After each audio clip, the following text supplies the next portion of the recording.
Bem-vindo ao Palavra Sem Fim. Aqui, a Bíblia ganha voz capítulo por capítulo, trazendo mensagens de fé, esperança e ensinamentos eternos da Palavra de Deus. Antes de começarmos, inscreva-se no nosso canal e acompanhe cada capítulo dessa nossa jornada. Deus abençoe.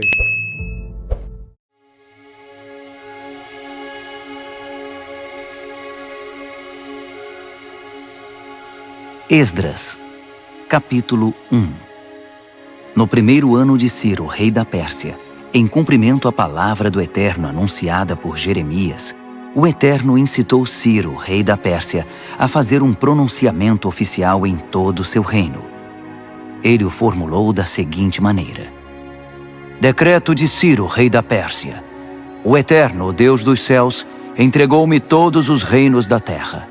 Ele também me encarregou de construir um templo de adoração a ele em Jerusalém de Judá. Todos os que pertencem ao povo do Eterno, sintam-se convocados, e que o Eterno, seu Deus, esteja com vocês. Subam a Jerusalém de Judá e reconstruam o templo do Eterno, o Deus de Israel, o Deus de Jerusalém. Quem ficar para trás, onde quer que esteja vivendo, ajudará enviando prata, ouro, ferramentas e animais, além das ofertas voluntárias para o templo de Deus em Jerusalém. Os chefes das famílias de Judá e de Benjamim, os sacerdotes e levitas, e todos aqueles que Deus despertou, partiram para reconstruir o templo do Eterno em Jerusalém. Os vizinhos ajudaram, trazendo entusiasticamente prata, ouro, ferramentas, animais, objetos de valor e, acima de tudo, ofertas voluntárias.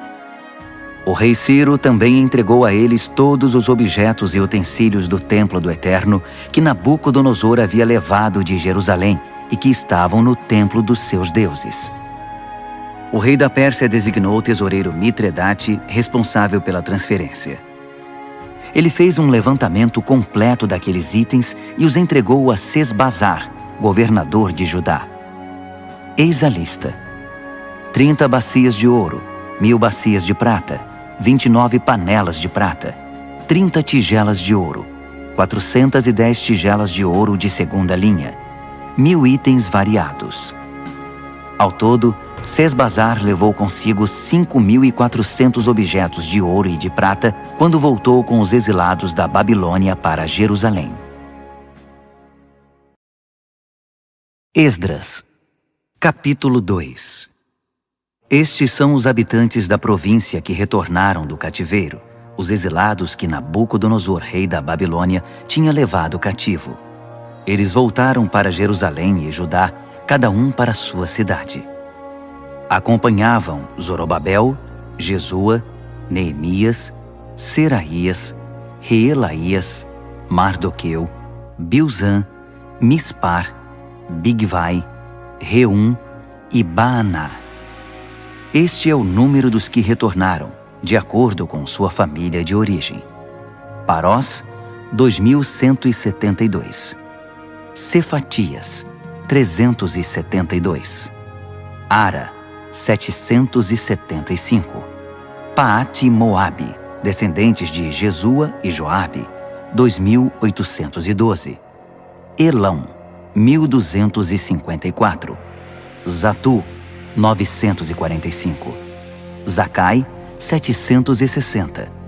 Bani, 642. Bebai, 623. Asgade, 1.222. Adonicão, 666. Bigvai, 2.056. Adim, 454. Ater, descendentes de Ezequias, 98. Bezai, 323. Jora, 112.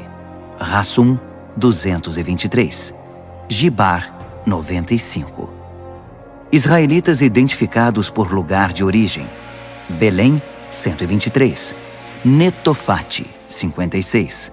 Ananote, 128. Asmavete, 42. Kiriate Jearim, Sefira e Beerote, 743. Ramá e Geba, 621. Micmas, 122. Betel e Ai, 223. Nebo, 52. Magbis, 156. O outro, Elão, 1254. Harim, 320. Lode, Hadide e Ono, 725. Jericó, 345. Senaá, 3630. As famílias sacerdotais: Gedaías, descendentes de Jesua, 973. Imer, 1052. Pazur, 1247. Harim, 1017. As famílias dos levitas: Jesua e Cadmiel, descendentes de Rodavias, 74. Os cantores, da descendência de Asaf, 128. Descendentes dos guardas: Salum, Ater, Talmon, Acube, Atita, Sobai, 139. Descendentes dos servidores do templo: Zia, Razufa, Tabaote, Queros, Sia, Padom, Lebana, Hagaba, Acube, Hagabe, Sanlai, Hanã, Gidel, Gaar, Reaías, Rezim, Necoda, Gazão, Uzá, Pazéia, Bezai, Asná, Meunim, Nefuzim, Baquebuque, Racufa, Harur, Baslute, Meida, Harza, Barcos, Císera, Tamá, Nesias e Ratifa. Descendentes dos servos de Salomão: Sotai, Soferete, Peruda, Jaala, Darcom, Gidel, Cefatias, Ratil, Polquerete, Razebaim e Ami. O total dos servidores do templo de Salomão eram 392. Estes vieram de Tel-Melá, Tel-Harza, Querube, Adã e Imer, mas não puderam provar que eram descendentes dos israelitas: Delaías, Tobias e Necoda, 652. O mesmo aconteceu com os descendentes dos sacerdotes: Rabaías, Racós e Barzilai, que se casou com uma filha de Barzilai de Gileade e era chamado por esse nome. Eles procuraram os registros da família, mas não os encontraram. Por isso foram impedidos de exercer o trabalho de sacerdote e considerados ritualmente impuros. O governador determinou que eles não poderiam comer do alimento sagrado até que um dos sacerdotes definisse a situação deles por meio do Urim e do Tumim. O total dos que voltaram do exílio foi 42.360. Sem contar os escravos, que totalizavam 7.337. Também havia 200 cantores, que possuíam 736 cavalos, 245 mulas, 435 camelos e 6.720 jumentos. Alguns dos chefes das famílias, ao chegarem ao templo do Eterno em Jerusalém, entregaram ofertas voluntárias para a reconstrução do templo de Deus no lugar original. Eles contribuíram para a construção de acordo com suas possibilidades. O resultado: 500 quilos de ouro, 3 toneladas de prata e 100 vestes sacerdotais. Os sacerdotes, os levitas e algumas pessoas do povo estabeleceram-se em Jerusalém. Os cantores, os guardas e os servidores do templo foram para suas cidades de origem. Todos os israelitas encontraram um lugar para morar. Esdras, capítulo 3. No 7º mês, quando os israelitas se estabeleceram em suas cidades, todo o povo se reuniu em Jerusalém. Jesua, filho de Josadaque, com seus parentes sacerdotes, e Zorobabel, filho de Sealtiel, com seus parentes, começaram o trabalho de construção do altar do Deus de Israel para oferecer as ofertas queimadas, conforme a revelação de Moisés, homem de Deus. Apesar de estarem com medo do que os vizinhos não israelitas pudessem fazer, começaram mesmo assim a erguer o altar sobre os alicerces e a apresentar ofertas queimadas de manhã e à tarde. Também celebraram a festa das cabanas conforme prescrito e apresentaram as ofertas queimadas determinadas para cada dia. Também apresentaram as ofertas dos sábados, da lua nova e das festas sagradas, bem como as ofertas voluntárias ao Eterno. Começaram a oferecer as ofertas queimadas ao Eterno no primeiro dia do 7º mês, apesar de não terem sido lançados ainda os alicerces do templo do Eterno. Eles contribuíram com dinheiro para a contratação de pedreiros e carpinteiros. Também deram comida, bebida e azeite para o povo de Sidom e de Tiro, como pagamento pelo cedro que trouxeram pelo mar do Líbano até Jope, uma carga autorizada por Ciro, rei da Pérsia. No 2º mês do 2º ano da chegada deles ao local do templo do Eterno em Jerusalém, Zorobabel, filho de Sealtiel, e Jesua, filho de Josadaque, com seus parentes sacerdotes e levitas, e todos os que voltaram do exílio para Jerusalém, deram início ao trabalho. Nomearam os levitas de 20 anos de idade ou mais para supervisionar a reconstrução do templo do Eterno. Jesua e seus parentes uniram-se a Cadmiel, Binui e Rodavias e aos parentes de Henadade, todos levitas, para supervisionar os trabalhadores do templo de Deus. Quando os trabalhadores lançaram os alicerces do templo do Eterno, os sacerdotes, com suas vestimentas, ficaram de pé com as trombetas, e os levitas, descendentes de Asaf, com os símbolos para louvar o Eterno, conforme a tradição de Davi, rei de Israel. Eles cantaram responsivamente ao Eterno com louvores e ações de graças. Sim, Deus é bom. Ah, sim, Ele nunca deixará de amar a Israel. Todo o povo pulou de alegria, louvando ao Eterno, pois os alicerces do templo do Eterno foram lançados.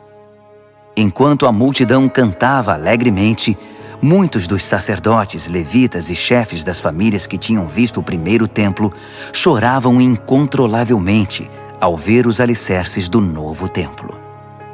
Era impossível distinguir os sons de alegria do choro. O barulho podia ser ouvido de longe. Esdras, capítulo 4. Os antigos inimigos de Judá e de Benjamim souberam que os exilados estavam reconstruindo o templo do Eterno, o Deus de Israel. Eles vieram conversar com Zorobabel e com os chefes das famílias. Queremos ajudá-los porque também adoramos ao Deus de vocês. Temos oferecido sacrifícios a ele desde que Esar-Hadon, rei da Assíria, nos trouxe para cá. Mas Zorobabel, Jesua e o restante dos chefes das famílias de Israel responderam: de maneira alguma. A construção do templo do nosso Deus não significa a mesma coisa para vocês. Só nós construiremos o templo para o Eterno, o Deus de Israel. Fomos nós que recebemos de Ciro, rei da Pérsia, a incumbência de reconstruí-lo. Depois disso, aqueles homens começaram a fazer de tudo para desanimar o povo de Judá e para amedrontar os trabalhadores. Eles chegaram a contratar gente de fora para atrapalhar. A perturbação durou 15 anos, durante todo o reinado de Ciro até o reinado de Dario, rei da Pérsia. Na verdade, no início do reinado de Xerxes, eles fizeram uma denúncia contra os moradores de Judá e de Jerusalém. Mais uma vez, no reinado de Artaxerxes, Bislão, Mitredate, Tabeel e seus companheiros escreveram ao rei da Pérsia sobre os problemas de Jerusalém. A carta foi escrita em aramaico e foi traduzida. O texto a seguir está em aramaico. Reum, o oficial no comando, e Sinzai, o secretário, escreveram uma carta contra Jerusalém e Artaxerxes, o rei, como segue. Do comandante Reum e do secretário Sinzai e dos seus companheiros, os juízes e os oficiais, sobre o povo de Trípoli, da Pérsia, de Ereque e da Babilônia, os elamitas de Suzã e das demais nações que o poderoso e famoso Assurbanipal deportou e estabeleceu na cidade de Samaria e em outros lugares a oeste do Eufrates. Esta é a cópia da carta que enviaram. Ao rei Artaxerxes, dos seus servos da terra a oeste do Eufrates. Queremos informar o rei que os judeus que partiram daí e chegaram a Jerusalém começaram a reconstruir essa cidade rebelde e má. Estão empenhados em terminar os muros e em reconstruir os alicerces. O rei precisa saber que quando a cidade estiver reconstruída e os muros terminados, os moradores não pagarão mais 1 centavo de tributo, taxas ou impostos. O tesouro real sofrerá com a perda. Somos leais ao rei e não podemos ficar apáticos enquanto o rei é insultado. Daí o interesse em relatar a situação. Sugerimos que o senhor procure nos registros históricos dos seus antepassados e constatará que essa cidade é rebelde, um espinho para qualquer rei ou governador.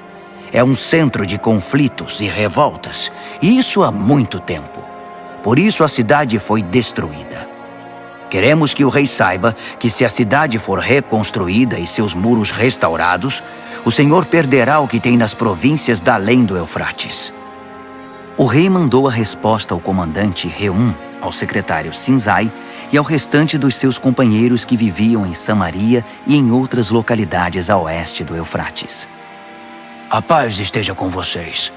A carta que vocês mandaram foi traduzida e lida para mim. Mandei pesquisar os registros e, de fato, foi constatado que essa cidade se revoltou muitas vezes contra os reis. A rebeldia é um hábito antigo ali.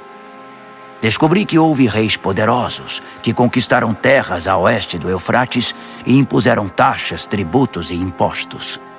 Então façam o seguinte: mandem esses homens interromperem a obra imediatamente e não permitam que a recomecem até que eu mande. Sejam rápidos e firmes. Eles já causaram muitos danos aos reis. A carta do rei Artaxerxes foi lida para Reum, para o secretário Sinzai e seus companheiros. Eles não perderam tempo. Foram logo avisar os judeus em Jerusalém e os obrigaram a interromper a obra. Assim, a reconstrução do Templo do Eterno em Jerusalém foi interrompida. Nada foi feito até o 2º ano do reinado de Dario, rei da Pérsia. Esdras, capítulo 5. Enquanto isso, os profetas Ageu e Zacarias, filho de Ido, pregavam aos judeus em Judá e em Jerusalém com autoridade concedida pelo Deus de Israel. Por isso, Zorobabel, filho de Sealtiel, e Jesua, filho de Josadaque, reiniciaram a reconstrução do templo de Deus em Jerusalém. Os profetas de Deus vieram ajudá-los. Tatenai, governador do território a oeste do Eufrates na época, Setar-Bozenai e seus companheiros procuraram os israelitas e perguntaram: quem deu autorização a vocês para reconstruir o templo e restaurar os muros? Então informamos a eles os nomes dos encarregados da construção. Mas Deus estava atento aos líderes dos judeus, por isso a obra não foi interrompida até Dario ser informado e enviar a resposta oficial. Tatenai, governador do território a oeste do Eufrates, Setar-Bozenai e seus companheiros, os oficiais do território, enviaram uma carta ao rei Dario. Este é o conteúdo. Ao rei Dario, paz e sucesso. Queremos relatar ao rei que fomos à província de Judá, ao templo do grande Deus que está sendo reconstruído com enormes pedras. No momento estão pondo as vigas de madeira nas paredes. A obra está sendo executada com empenho e rapidez. Perguntamos aos líderes: quem deu autorização a vocês para reconstruir o templo e restaurar os muros? Também pedimos os nomes dos responsáveis para que pudéssemos informar quem são os encarregados da construção. Eles nos disseram o seguinte: somos servos do Deus dos céus e da terra. Estamos reconstruindo o templo que foi construído muito tempo atrás. Um grande rei de Israel construiu toda esta estrutura. Mas nossos antepassados deixaram o Deus dos céus furioso. Por isso, ele os entregou nas mãos de Nabucodonosor, rei da Babilônia, que destruiu o templo e levou o povo cativo para a Babilônia. Mas quando Ciro se tornou rei da Babilônia, no seu 1º ano, autorizou a reconstrução do templo de Deus. Além disso, devolveu os utensílios de ouro e de prata do templo de Deus que Nabucodonosor tinha levado embora e posto no templo na Babilônia. O rei Ciro retirou-os do templo da Babilônia e os entregou a Sesbazar, a quem nomeou governador. Ele disse a Sesbazar: Ponha estes utensílios de volta no templo de Jerusalém. Desde então, estamos reconstruindo o templo, mas ainda não terminamos. Agora, se o rei concordar, procure nos registros dos arquivos reais da Babilônia se de fato o rei Ciro autorizou a reconstrução do templo de Deus em Jerusalém. Então, por favor, informe-nos da decisão do rei sobre o assunto. Esdras, capítulo 6. O rei Dario mandou procurar aqueles registros nos arquivos da Babilônia, e foi encontrado um rolo na fortaleza de Ecbatana, na província da Média, com o seguinte registro. Memorando. No primeiro ano do seu reinado, Ciro promulgou um decreto com respeito ao templo de Deus em Jerusalém, nos seguintes termos. O templo no qual foram oferecidos sacrifícios deve ser reconstruído sobre novos alicerces. Terá 27 metros de altura e 27 metros de largura, com 3 camadas de pedras grandes e uma de madeira. O custo da obra será pago pela tesouraria do reino. Os utensílios de ouro e de prata do templo de Deus, que Nabucodonosor levou para a Babilônia, deverão ser devolvidos ao templo de Jerusalém, cada um ao seu devido lugar. Ordeno que sejam postos de volta no templo de Deus. Dario respondeu. Agora ouçam, Tatenai, governador do território a oeste do Eufrates, Setar-Bozenai, seus companheiros e todos os oficiais do território. Não os impeçam. Deixem o governador e os líderes dos judeus em paz, para que possam dedicar-se à reconstrução do templo de Deus.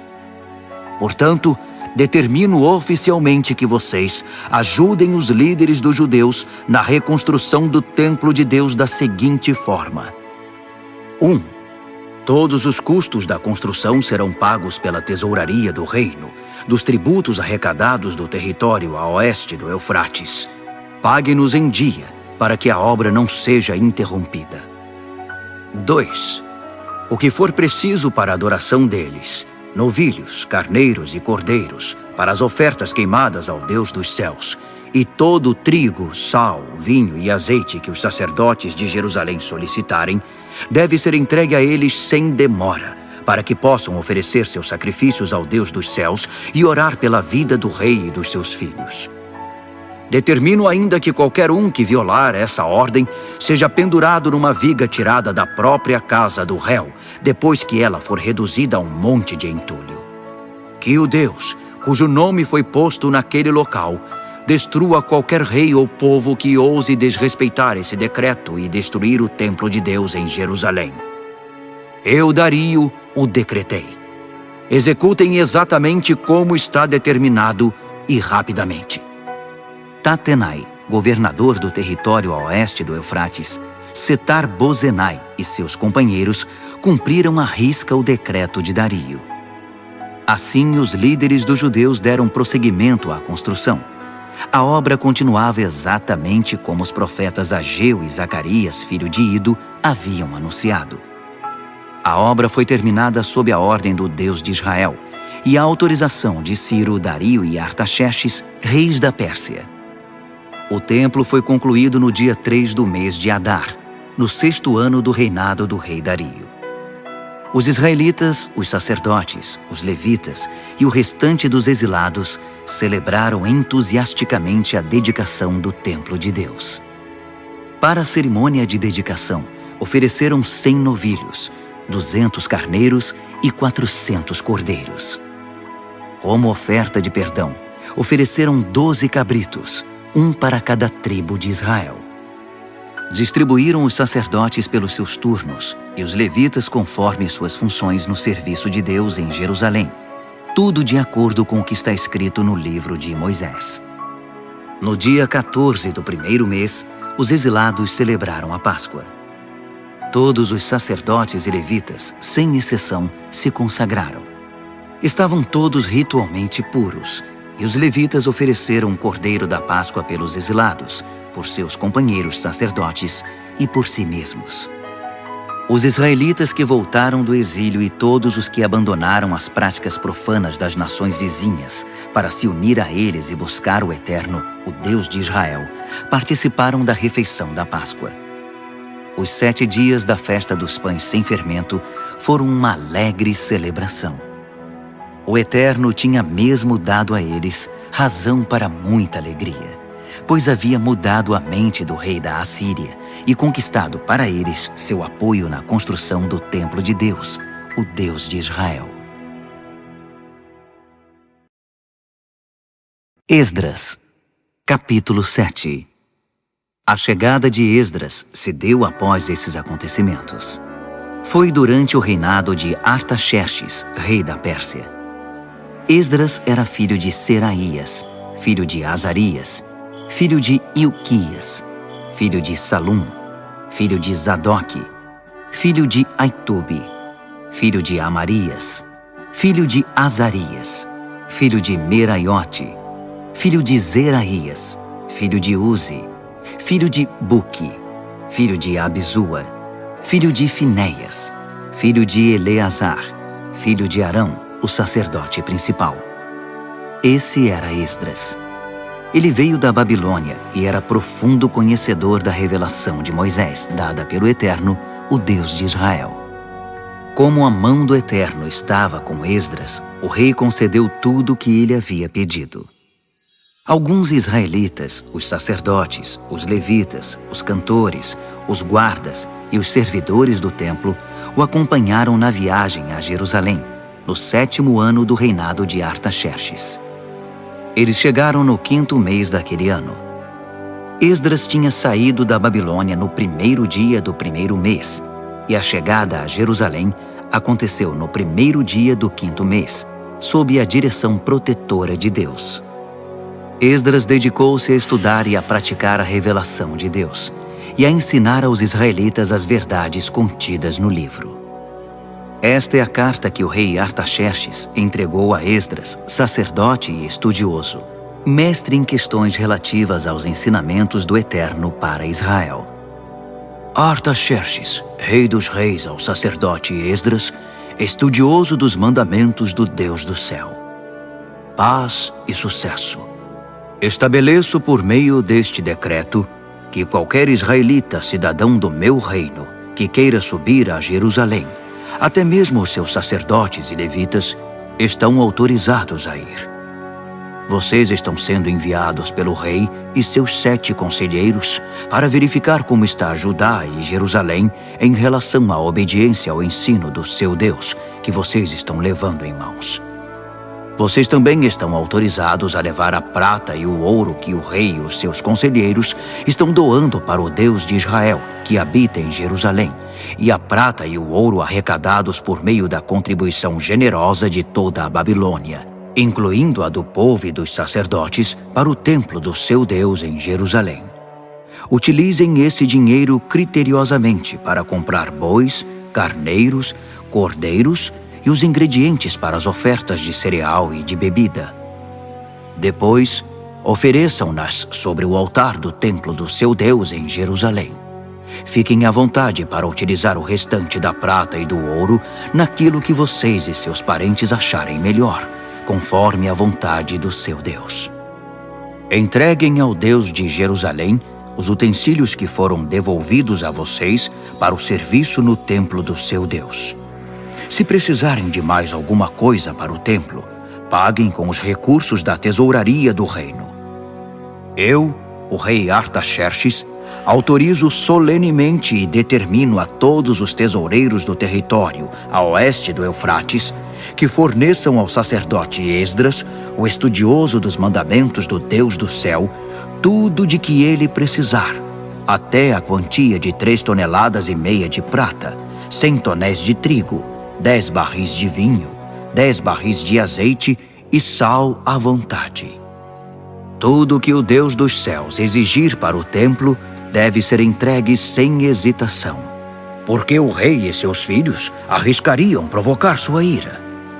Fique claro que ninguém poderá cobrar tributos, taxas ou impostos de nenhum sacerdote, levita, cantor, guarda do templo, servidor do templo ou qualquer trabalhador vinculado ao templo de Deus. Eu o autorizo, Esdras, com a sabedoria que Deus deu a você, a nomear magistrados e juízes para administrar a justiça a todo o povo do território a oeste do Eufrates, que viva de acordo com os mandamentos de Deus. Você tem a missão de ensinar os mandamentos de Deus aos que não os conhecem. Quem não obedecer aos mandamentos do seu Deus e às leis do rei, deve ser imediatamente processado e punido com morte, exílio, multa ou prisão. Bendito seja o Eterno, o Deus de nossos antepassados, que concedeu ao rei o propósito de honrar o templo do Eterno em Jerusalém.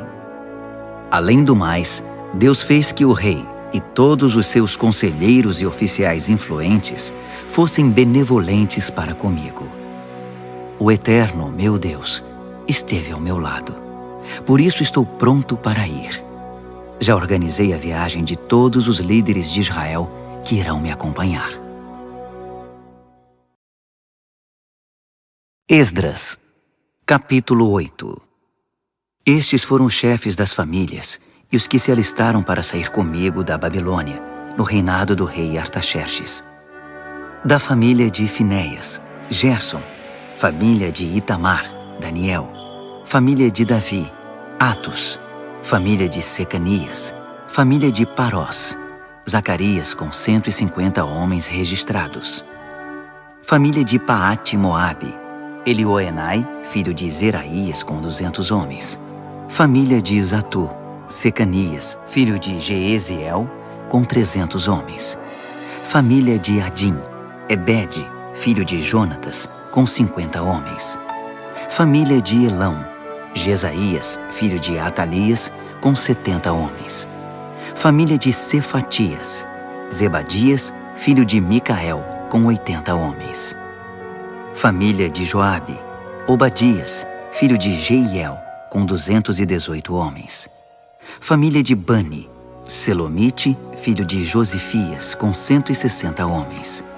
família de Bebai, Zacarias, filho de Bebai, com 28 homens; família de Asgade, Joanã, filho de Racatã, com 110 homens; família de Adonicão, trazendo os últimos, Elifelete, Jeuel, Semaías, com 60 homens; família de Bigvai, Utai e Zabude, com 70 homens. Eu os reuni próximo ao canal que desce para Aava. Acampamos ali 3 dias. Descobri que no grupo só havia leigos e sacerdotes, mas nenhum levita. Por isso, mandei chamar os líderes Eliezer, Ariel, Semaías, Eunatã, Jaribe, Eunatã, Natã, Zacarias e Mesulão, e os mestres Joiaribe e Eunatã. Depois, mandei que falassem com Ido, chefe da cidade de Cassifia. Expliquei o que deveriam dizer a Ido e a seus parentes que moram em Cassifia. Mande-nos ministros para o templo do nosso Deus. A boa mão de Deus estava conosco. Por isso eles trouxeram um homem sábio da família de Mali, filho de Levi, filho de Israel, que se chamava Serebias. Entre filhos e irmãos vieram 18 homens. Trouxeram também Razabias e Jesaías da família de Merari. Entre filhos e irmãos eram 20 homens. Também vieram 220 servidores do templo, descendentes dos que ministravam no templo que Davi e os oficiais haviam designado para auxiliar os levitas em seu trabalho. Todos foram registrados pelo nome.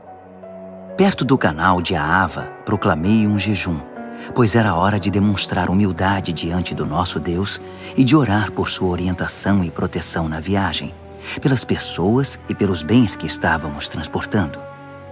É que eu tinha ficado sem jeito de pedir uma escolta ao rei contra os assaltos na estrada. Em vez disso, dissemos a ele: o nosso Deus protege todos os que o buscam, mas se desvia daqueles que o abandonam. Assim jejuamos e oramos por nossa viagem, e Deus nos ouviu. Depois escolhi a 12 dos principais sacerdotes, Serebias, Razabias e 10 de seus irmãos, e pesamos a prata, o ouro, os utensílios e as ofertas para o templo do nosso Deus que o rei, os seus conselheiros e todos os israelitas haviam doado. O resultado 25 toneladas de prata, 100 utensílios de prata no valor de quase 4 toneladas de ouro, 20 tigelas de ouro de 8,5 kg, 2 vasilhas de bronze polido, tão valioso quanto o ouro. Depois da contagem, declarei: vocês e esses utensílios estão consagrados ao Eterno. A prata e o ouro são ofertas voluntárias para o Eterno, o Deus de seus antepassados. Guardem esses objetos até que possam pesá-los no templo do nosso Deus, diante dos sacerdotes, dos levitas e dos chefes das famílias que estão em Jerusalém. Os sacerdotes e os levitas ficaram responsáveis por tudo que foi pesado e entregue a eles e tomaram todas as providências para levá-los ao templo de nosso Deus em Jerusalém. Saímos do canal de Ahava no dia 12 do primeiro mês, em direção a Jerusalém. Deus esteve conosco durante toda a viagem e nos protegeu de assaltos e de bandidos nas estradas. Chegamos a Jerusalém e aguardamos 3 dias. No 4º dia, a prata, o ouro e os utensílios foram pesados no templo do nosso Deus e entregues a Meremote, filho do sacerdote Urias. Eleazar, filho de Finéias, estava com ele, além dos levitas Josabade, filho de Jesua, e Noadias, filho de Binuí. Tudo foi contado e pesado, e registraram o peso total. Quando chegaram os exilados, eles ofereceram ofertas queimadas ao Deus de Israel como segue: 12 bois, representando as tribos de Israel, 96 carneiros, 77 cordeiros, 12 cabritos como oferta de perdão. Tudo isso foi oferecido como oferta queimada ao Eterno. Também divulgaram as ordens do rei aos administradores das províncias nomeados no território a oeste do Eufrates, e eles deram todo o apoio ao povo na obra do templo de Deus. Esdras, capítulo 9. Depois de tudo pronto, os líderes vieram conversar comigo. Disseram: o povo de Israel e os sacerdotes e levitas não se separaram dos povos vizinhos, nem das práticas perversas e obscenas dos cananeus, dos heteus, dos fariseus, dos jebuseus, dos amonitas, dos moabitas, dos egípcios e dos amorreus. Eles deram suas filhas em casamento a esses povos, e seus filhos se casaram com as filhas deles. A linhagem santa agora está misturada com esses povos. Os nossos líderes e oficiais foram os primeiros a cometer esse pecado. Quando ouvi isso, rasguei minha roupa, até minha túnica. Arranquei cabelo da cabeça e da barba e me joguei no chão desesperado. Muitos estavam tremendo de medo em virtude do que Deus estava dizendo sobre a traição dos exilados. Eles se reuniram ao meu redor e se sentaram muito aflitos, aguardando o sacrifício da tarde. Na hora do sacrifício, criei coragem. Levantei-me e, com a roupa rasgada e a túnica na altura do joelho, levantei as mãos para o Eterno e orei: meu Deus, estou tão envergonhado que nem consigo olhar para ti. Nossos pecados são maiores do que nós e nos impedem de enxergar. Nossa culpa chegou até o céu. Estamos atolados em culpa desde os tempos de nossos antepassados. Por causa do nosso pecado, nós, nossos reis e sacerdotes, fomos entregues a reis estrangeiros para sermos mortos, levados cativos, saqueados e envergonhados, como acontece hoje. Agora, por um breve momento, o Eterno, nosso Deus, permitiu que alguns de nós escapassem e pisassem de novo este santo lugar. Assim fez nossos olhos brilharem e aliviou um pouco o nosso sofrimento. Éramos escravos. Mesmo assim, o nosso Deus não nos abandonou. Ele nos fez obter o favor dos reis da Pérsia e nos tem dado coragem para reconstruir o templo do nosso Deus, restaurar suas ruínas e construir um muro de defesa para Judá e Jerusalém. Agora, ó Deus, depois de tudo isso, o que podemos dizer? Pois desprezamos os teus mandamentos, que nos deste por meio dos teus servos, os profetas. Eles nos disseram: a terra que vocês vão possuir está poluída, entulhada com a perversidade do povo que vive ali. Eles a contaminaram com suas práticas abomináveis. Por isso, jamais entreguem suas filhas em casamento aos filhos daqueles povos, nem deixem que as filhas deles se casem com seus filhos. Não permitam que esses povos se sintam à vontade no meio de vocês. Não se envolvam com eles, nem se tornem amigos deles, para que vocês se tornem um povo forte, ganhem bastante dinheiro e deixem um patrimônio razoável para os filhos. Depois de tudo isso que sofremos, por causa de nossos erros e da culpa que acumulamos, ainda que o castigo tenha sido muito menor que o merecido, porque tu nos livraste da opressão, estamos outra vez quebrando os teus mandamentos. Nossos filhos estão se casando com pessoas que praticam perversidades. Não seria isso motivo para que elimines este povo, sem deixar um único remanescente, sem dar a ninguém a chance de escapar? Tu és o Deus justo de Israel. E hoje não passamos de um pequeno bando de exilados que conseguiram sobreviver. Olha para nós, que estamos diante de ti com toda essa culpa. Mas sabemos que não vamos aguentar esta situação por muito tempo. Esdras, capítulo 10. Esdras chorava, prostrado diante do templo de Deus. Enquanto orava e fazia essa confissão, uma multidão imensa de homens, mulheres e crianças de Israel se aglomerou em torno dele, e todos começaram a chorar compulsivamente. Secanias, filho de Jeiel, da descendência de Elão, na condição de porta-voz do povo, disse a Esdras: Traímos o nosso Deus, casando-nos com mulheres estrangeiras dos povos ao redor.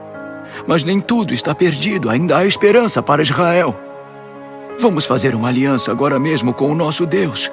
Vamos mandar embora todas essas mulheres e seus filhos, de acordo com o que o meu Senhor e aqueles que respeitam os mandamentos de Deus estão dizendo. Agora, Esdras, levante-se, tome a iniciativa e nós o apoiaremos. E não volte atrás.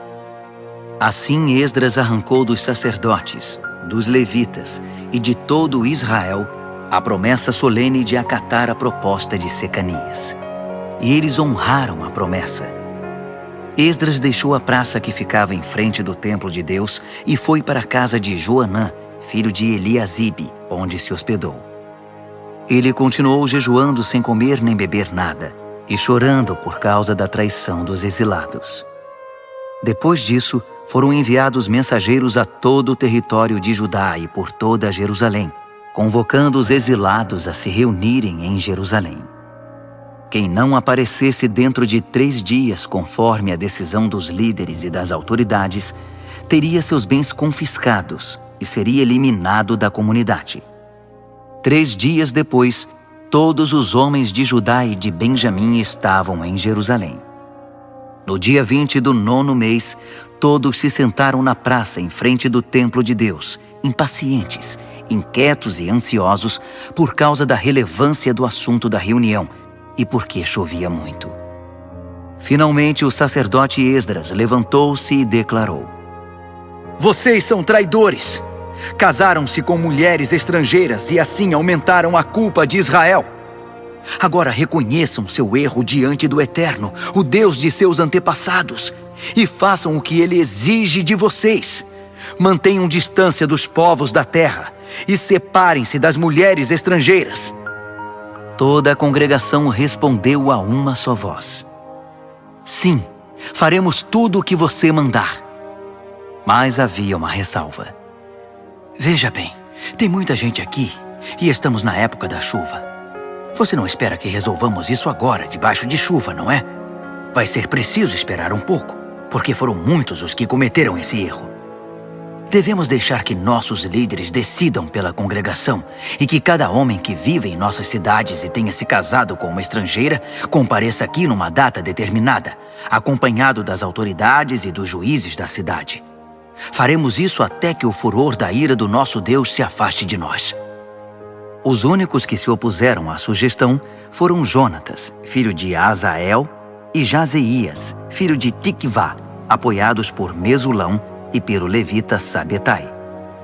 Então, os exilados decidiram pôr o plano em prática. O sacerdote Esdras escolheu pessoalmente homens que eram chefes de famílias. No primeiro dia do 10º mês, eles se reuniram para estudar a questão.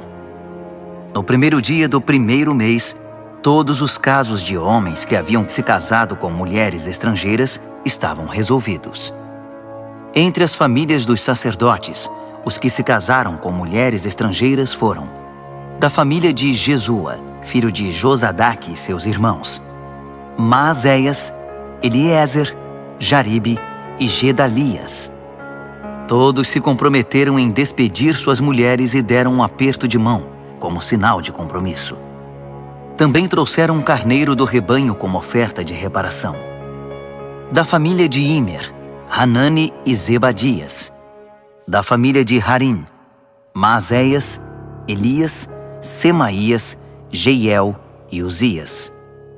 Da família de Pazur, Elioenai, Maazéias, Ismael, Natanael, Josabade e Eleasa.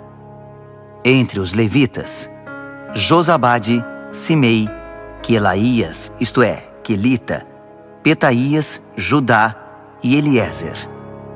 Entre os cantores, Eliasibe. Entre os guardas do templo, Salum, Telem e Uri. Entre os outros israelitas, da família de Parós, Ramias, Gesias, Malquias, Miamim, Eleazar, Malquias e Benaia. Da família de Elão, Matanias, Zacarias, Jeiel, Abdi, Jeremote e Elias. Da família de Zatu, Elioenai, Eliasibe, Matanias, Jeremote, Zabade e Aziza. Da família de Bebai, Joanã, Hananias, Zabai e Atlai. Da família de Bani, Mesulão, Maluque, Adaías, Jazube, Seal e Jeremote.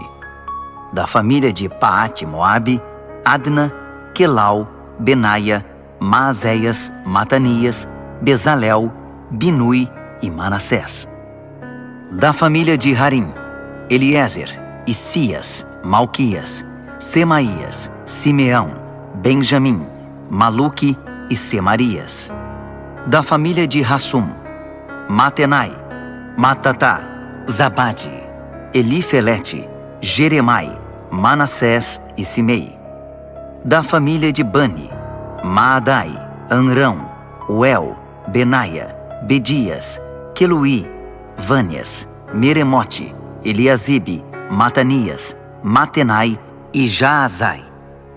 Da família de Binui, Simei, Selemias, Natã, Adaías, Macnadbai, Sazai, Sarai, Azarreel, Selemias, Semarias, Salum, Amarias e José. Da família de Nebo, Jeiel, Matitias, Zabade, Zebina, Jadai, Joel e Benaia. Todos esses se casaram com mulheres estrangeiras, e alguns deles tiveram filhos com elas.